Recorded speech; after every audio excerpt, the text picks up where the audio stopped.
भक्त भक्ति भगवान श्रृंखला में आज प्रस्तुत है ब्रह्मर्षि विश्वामित्र गाथा।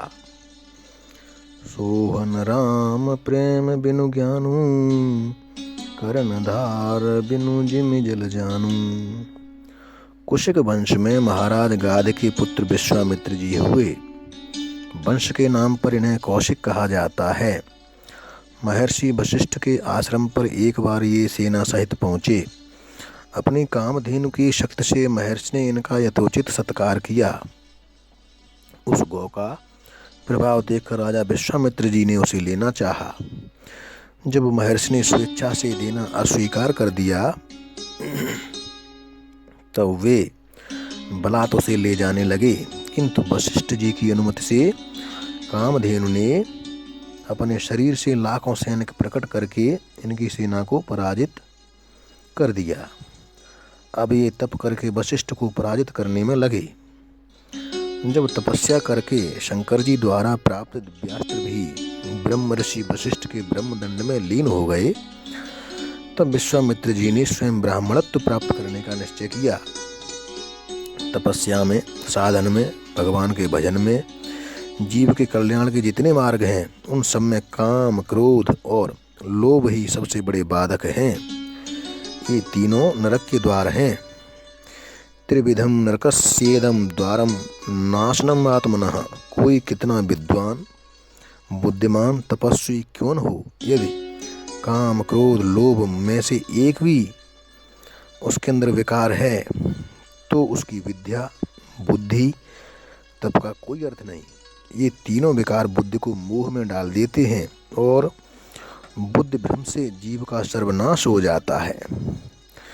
विश्वामित्र जी जैसा महान तप कदाचित ही किसी ने किया हो, किंतु अनेक बार काम, क्रोध या लोभ ने उनके बड़े कष्ट से उपार्जित तप का नाश कर दिया।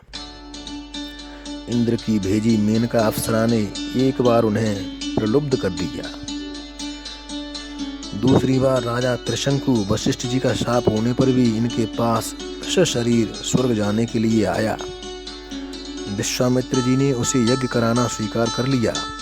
उस यज्ञ में दूसरे सब ऋषि आए, किंतु वशिष्ठ के 100 पुत्रों में से कोई न आया। रोष में आकर विश्वामित्र ने वशिष्ठ के सभी पुत्रों को मार डाला। अपने तपोबल से त्रिशंकु को सदैव स्वर्ग भेज दिया और जब देवताओं ने उसे नीचे ढकेल दिया तब मध्य में ही वह रुका रहे। यह व्यवस्था विश्वामित्र जी ने तपोबल से कर दी। इस प्रकार बार बार तप के नाश से भी वे महाभाग निराश नहीं हुए। तपस्या के प्रभाव से वे इतने समर्थ हो गए कि दूसरी सृष्टि करने लगे। अनेकों नवीन प्राणी शरीर जो ब्राह्मी सृष्टि में नहीं थे उन्होंने बनाए। भगवान ब्रह्मा ने उनको इस सृष्टि कार्य से रोका और ब्राह्मणत्व प्रदान किया। वशिष्ठ जी ने उन्हें ब्रह्म ऋषि स्वीकार किया।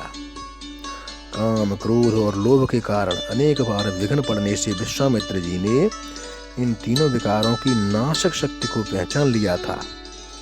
उन्होंने भगवान का आश्रय लेकर इन तीनों को सर्वथा छोड़ दिया। उनके आश्रम में प्रत्येक पर्व के समय रावण के अनुचर मारीच और सुबाहु राक्षसी सेना लेकर चढ़ आते और हड्डी, रक्त, मांस, मल, मूत्र आदि अपवित्र वस्तुओं की वर्षा करके यज्ञ को दूषित कर देते। महर्षि विश्वामित्र इन राक्षसों के उपद्रव से यज्ञ कर नहीं पाते थे। इतने पर भी शाप देकर राक्षसों को भस्म करने का संकल्प तक उनके मन में नहीं उठा। समर्थ होने पर भी क्रोध को उन्होंने वश में रखा, लोभ को तो फिर आने ही नहीं दिया। जब इन्हें पता लगा कि भगवान ने पृथ्वी का भार हरण करने के लिए अयोध्या में अवतार ले लिया है, तब ये अयोध्या गए और वहां से श्री राम लक्ष्मण को ले आए। जब श्री राम ने एक ही बाण से ताड़का को मार दिया तब इनको श्री राम के परात्पर स्वरूप का पूरा निश्चय हो गया।